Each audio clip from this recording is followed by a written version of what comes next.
We present her as vulnerable because there are many instances in which a woman can become pregnant when she didn't want to.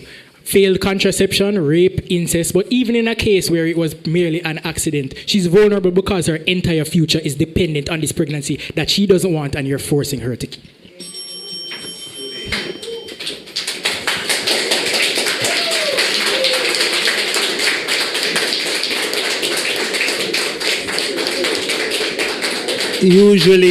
Usually I have to invite the audience to applause, but the fact that you did it on your own is an indication that you've enjoyed that bit of exchange. Let's go to round two. So we now invite the Ministry of Justice to ask questions of the Ministry of Education and Youth Teaching Service team. For 5 minutes. Considering that unlicensed abortion frequently results in risky operations and serious health hazards, how would you respond to the continued rise in rates of maternal death and morbidity? All right, so we respond to that by taking your alternative, your situation, right?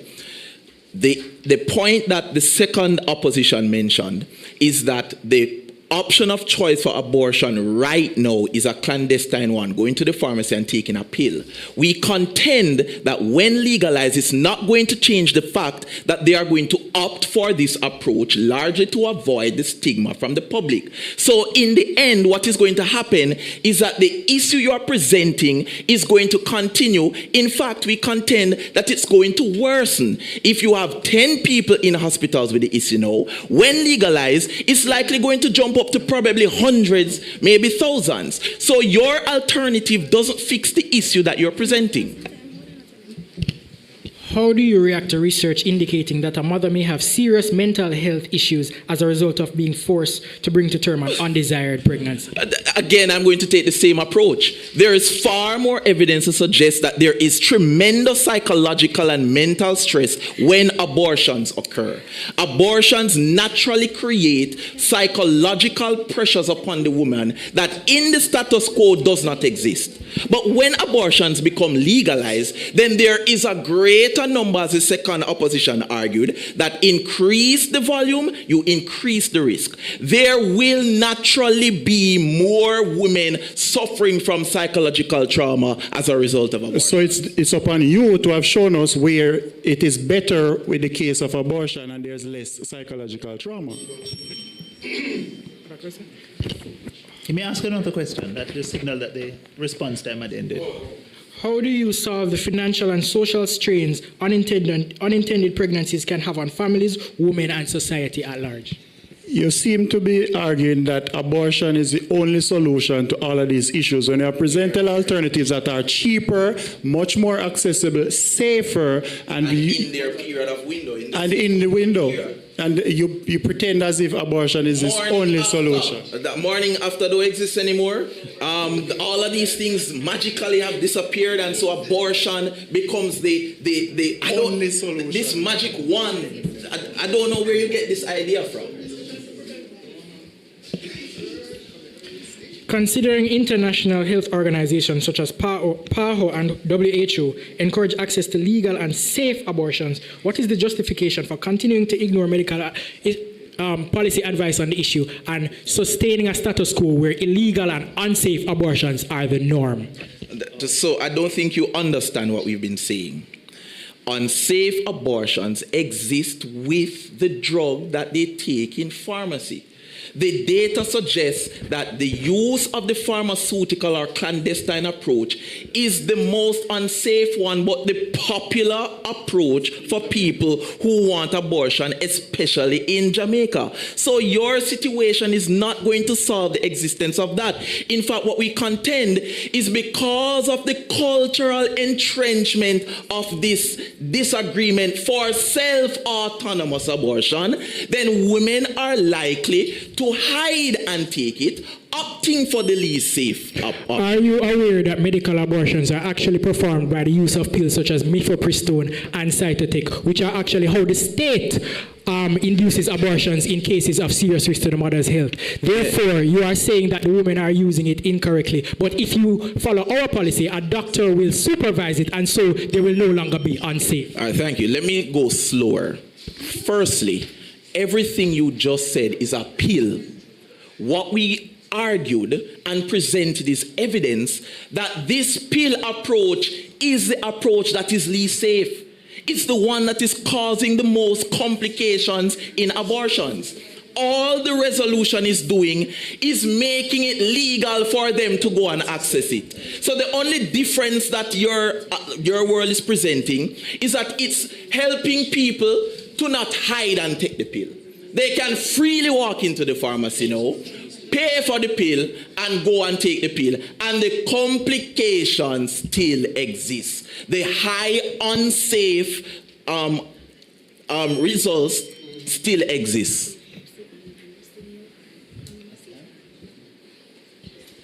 Are you saying that Pepsi and rusty nail or the hanger method is safer than legal abortions? No, that's not what we're saying. Thank you. But Thank what we're you. saying, no, I have 45 seconds. Thank you. That's not what we're saying. What we are saying is that even if women are taking that, it's because they're hiding. Because as we contended, people don't think abortion is right. In your world, when it is legal, they don't need to take the rusty nail and Pepsi. But what they will take is the pill, which is what we did contend is the most unsafe, albeit legal approach. You did say that you're forcing them to hide. All right. Thank you. Thank you so very much. Wow.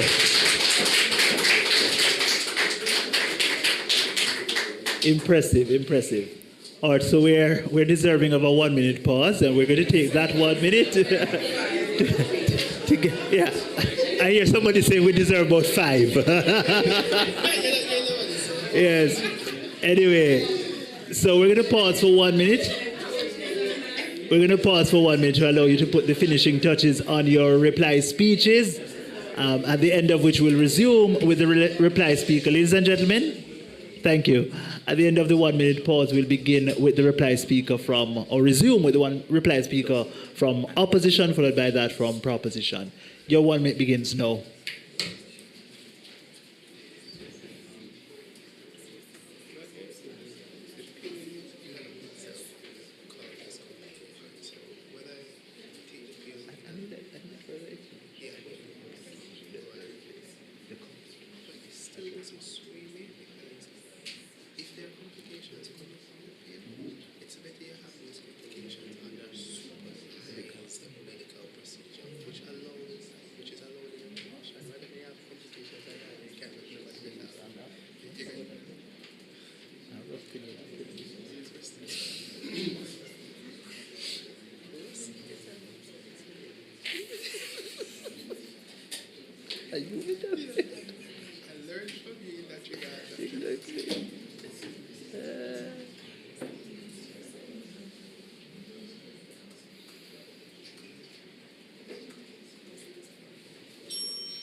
Oh, I feel like that 1 minute went really fast. Yes. All right, ladies and gentlemen, we are now ready to resume. We now call upon the reply speaker from the opposition team. I think that's Tevin Cameron. Tevin Cameron, you're up. Go ahead.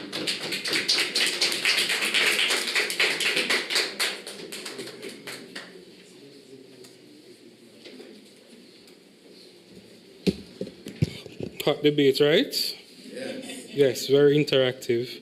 Mr. Speaker, the opposition is deeply aware of the gravity of the issue at hand. We're not merely debating a policy change, we're debating the very fabric of our society, the values we hold dear, and the future we envision for our beloved Jamaica. Our team has consistently argued against the motion, not out of a desire to limit individual freedoms, but out of a profound respect for the sanity of life, a commitment to uphold our deeply rooted cultural and religious values, and a recognition for the potential societal harm that could ensue. As third speaker, I will reinforce why our stance is not only morally sound, but practically beneficial for Jamaica. Here are the key clashes in this debate. First clash. Autonomy versus ethics and morality. In their model, they argue for the autonomy of women over their bodies. While autonomy is indeed a fundamental right, it must be balanced against the right of the unborn child. Our stance is that the right to bodily autonomy does not supersede the right of the unborn child. Further to this, the principle of sanity of life must be upheld. Legalizing abortion undermines these ethical foundations, leading to a society that prioritizes convenience over life.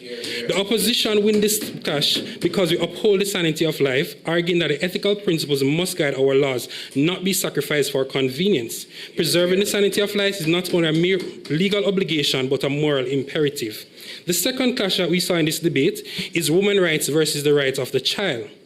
The rights of women in their model to choice are upheld without regard for the right of the child to life. In this debate, the fundamental right of the child, right to life, does not fit in their proposal. What we argue for is that we uphold the most consequential right in this debate, and that is the right to the child to life. The opposition further counters this by asserting that the unborn child, though voiceless, has an equal right to life. The right is enshrined in the very essence of our human dignity. By denying this right, we risk dehumanizing the unborn and undermining the principles of equality and justice that our society cherishes. We have argued that legalizing abortion, we risk devaluing human life and undermining the ethical foundation of which our community stands. We have proven that the government fails to recognize that life, even in its most vulnerable form, deserves protection. Mr. Speaker, there's also the clash or contention about societal impact and implication. The government argues for the empowerment of women, but what our model has done is that we have explained that empowering women does not necessitate the termination of pregnancy. The intersection of Jamaicans' Christian context, persistent social stigma, and the sexual inclination of Jamaicans suggest the social outcomes of legalizing abortion could be detrimental. These factors could lead to moral dissonance, ongoing discrimination, and mental health challenges for women, and a lack of accountability among members of society. And the final clash that we saw in this debate is economic outcomes. The proposition suggests that reducing the number of unwanted pregnancies, we can alleviate economic burdens on the most vulnerable. To this we say, public health systems will need to accommodate increased demand, leading to higher expenditure for both state and taxpayers. By focusing on the solution mentioned by Roisin, we address the root cause of unwanted pregnancies and provide comprehensive support to women, thereby eliminating the perceived need for abortion. These measures empower women, protect the unborn, and uphold ethical and moral values. Mr. Speaker, who gives a better outcome in this debate? In the world presented by the Ministry of Justice, we see a Jamaica where legislation of abortion leads to increased division, a devaluation of human life, and a departure from our core cultural religious values. In our world, we uphold sanity of life, the importance of family, we maintain the legal and cultural standards, providing support and education to women while protecting the most vulnerable. At the end of this debate, we must ask ourselves, which Jamaica do you prefer? The Jamaica proposed by the opposition is one where life is valued, cultural and religious values are upheld, and ethical considerations are paramount. It's a Jamaica that honors its tradition and protects the most vulnerable among us. Let's take the Ministry of Justice analysis.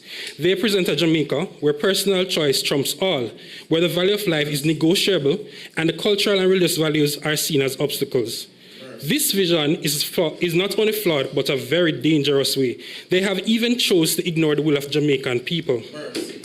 Therefore, maintaining the current legal framework, which allows for abortion only in specific and necessary circumstances, will better preserve social cohesion, uphold cultural values, and ensure the well-being of all Jamaicans. The opposition rests the case.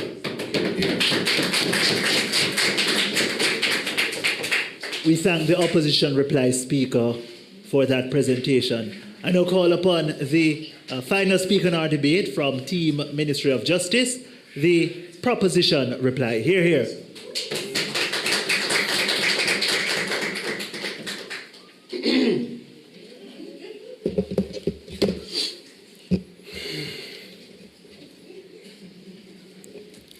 Mr. Speaker, it is clear that we are not at the same debate. It is very clear.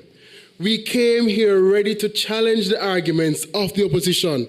However, they have spent their time wasting words rather than advancing substantive arguments against our position.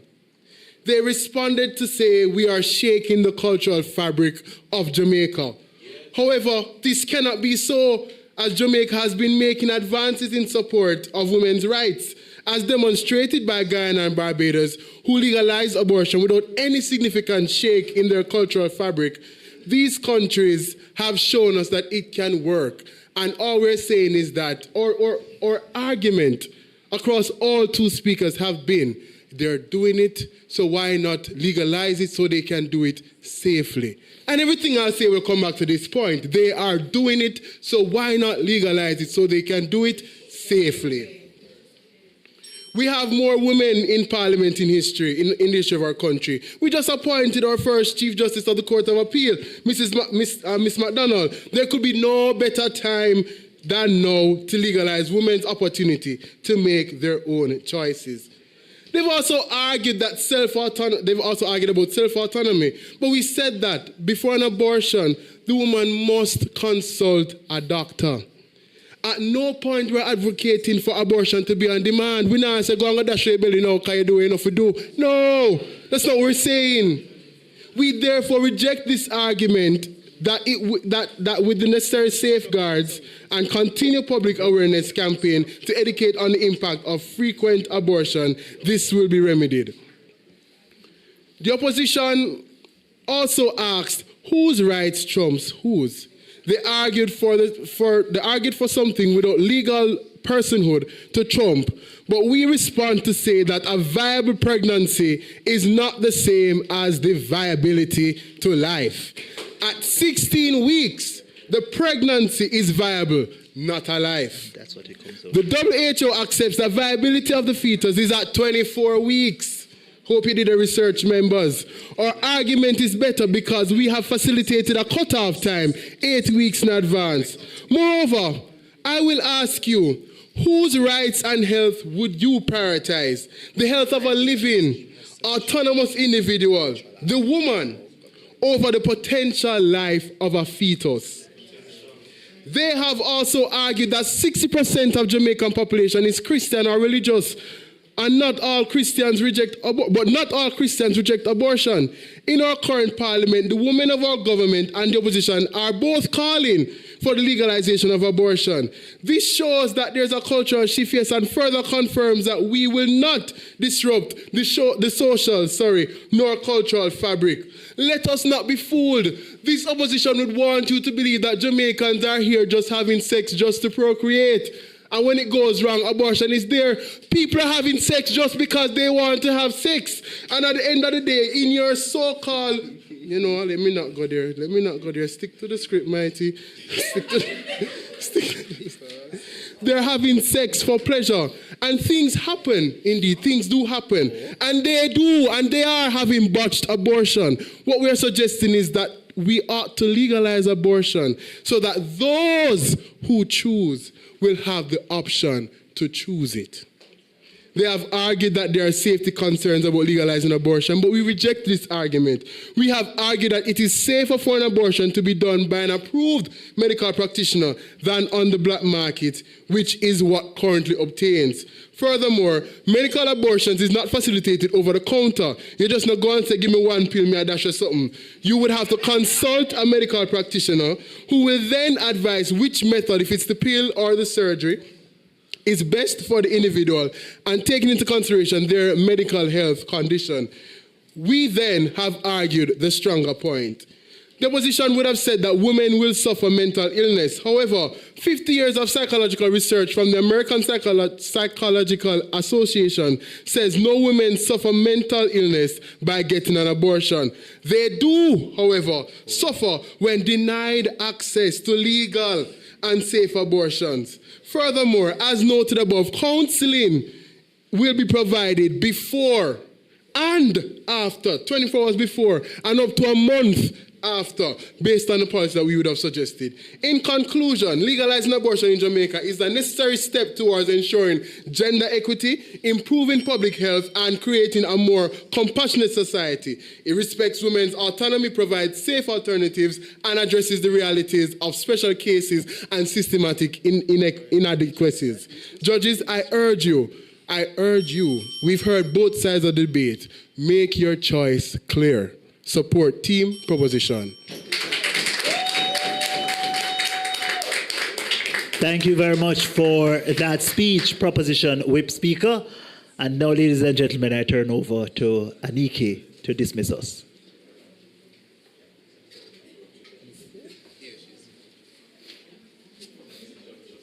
Well, let's have a round of applause for both teams.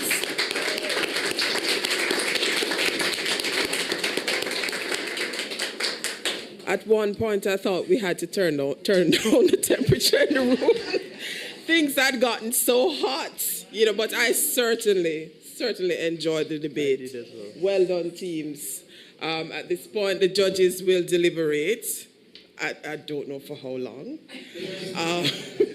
But suffice it to say that it will give us time to refresh ourselves in the regular refreshment area, and then the judges will return to announce which team will advance to the finals of the public sector debate competition. For those of you joining us online, stay tuned. We'll be back in a few. Thank you so much, team.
Ladies and gentlemen, after an intense, exciting, engaging match and an equally intriguing discussion amongst the judges when we deliberated, I'm now here with the results.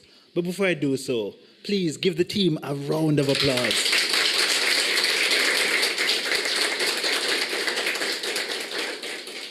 It is the consensus of the panel that this match was quite exciting, informative, and we very much appreciated it. It was a match befitting the semi-finals of this competition. So, ladies and gentlemen, there are two big issues that I'll comment on before I announce the results. Issue number one, at what point does human personhood start? Team opposition tells us that it is as at 16 weeks. And they say that is predicated on the viability of the entity growing in the mother's womb. The fetus, it is that which creates a demarcation of human personhood. Proposition, rather. We get a contrasting conception from team opposition, which says, in as much as the Jamaican society, being significantly influenced by religion, conceives, because of religious obligations, conceives that human personhood exists from possibly at the point of conception, then it ought to be protected from that point. And that's the consensus of the Jamaican population. And in a democratic society, a majoritarian view ought to be respected, ought to be regarded. We very much liked the engagement in the cross-questioning section, where we got some elucidation of this issue as to what is the degree of impact of a consensus within a society on the overarching legislation of that society. And team opposition tells us that it is absolutely inappropriate for the government, recognizing that there is a plurality of opinions within that society, to create legislation that binds every single citizen, some of whom don't subscribe to that kind of religious view, to that particular principle. They say that it's an individual issue to be resolved at an individual level. At which point, we were waiting for some kind of a response from team opposition telling us why exactly is it appropriate for the broader society having a consensus that consensus must be sort of reflected in governmental legislation. In as much as we get a far more nuanced perspective from team proposition, rather, that clash goes, in fact, to the proposition team. The second question that was up for our assessment is, what are the sort of mechanisms that team proposition put forward in order potentially to proactively and preemptively respond to opposition, and the extent to which those considerations are useful in this debate. So what were they? They said to us that abortion should be allowed up to 16 weeks, and that it is granted upon medical advice and medical sort of treatment would be sort of received or utilized. So we get some ideas from opposition telling us that, well, it is fundamentally harmful when we use the medically prescribed methodology, which is the tablet, the pill, and that there are some side effects, and all of these things are potentially harmful and potentially should cause us not to go that route. We think that in as much as our proposition tells us that we're going to be engaging with medical expertise, in as much as we get the idea that there's going to be at least a month-long sort of counseling session and a 24-hour prior to counseling and so forth, we think that that mediates some of the harms, particularly given the fact that we're trying to counter and push back against harms that exist in the status quo, like, for example, the kinds of improper abortions that exist within the society, using coat hangers and using nail and Pepsi and all of those kinds of things, which are fundamentally harmful and lead to significant harms to the entity that is known to be a person, universally the mother. Okay? And so again, that question, we think, weighs in favor of team proposition. The final thing I'll comment on as a kind of a sub-point is this question brought to us from the opposition team. What fundamentally is the distinction between an entity, a person, a human person, who lacks consciousness, who is consciously not able to function as we all are able to function? What is the distinction between such an entity being in a coma versus somebody else, an entity, not a person necessarily, but a fetus that lacks the consciousness? And we think that idea was raised certainly by way of a point of information, brought in the substantive contribution from the first opposition speaker, but never really responded to by the proposition team. And we think that question hanging still in our minds. But that's not enough still for us for opposition to win a substantial sort of point in favor of their stance on the motion. We wanted to hear a little bit more as to why this matters so much, in as much as an example is sufficient only to that example proves the universality of the case in opposition to what proposition is trying to achieve. Okay? And so, ladies and gentlemen, with that and other considerations by the panel of adjudicators, the winning team in this match, advancing with 297 points, yes, versus the second place team's 277 points. So it's a 20 points difference. The team that advances to the grand finals of the public sector debate competition for 2024 is, in fact, Team Proposition.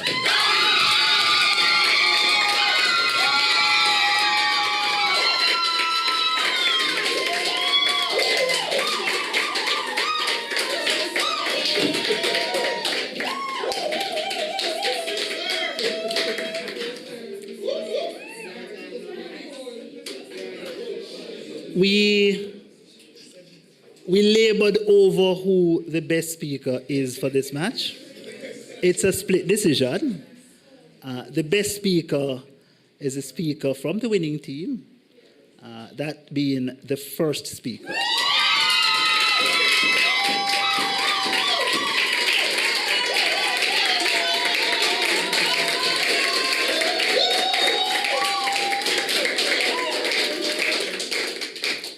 Thank you very much, ladies and gentlemen.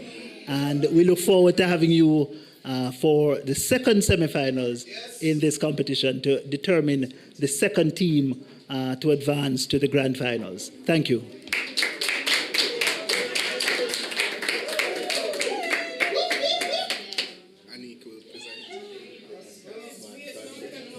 Oh, mercy.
Activate a 7-day Prime Router plan today and enjoy the action anywhere you're there this summer. Digicel, better connected.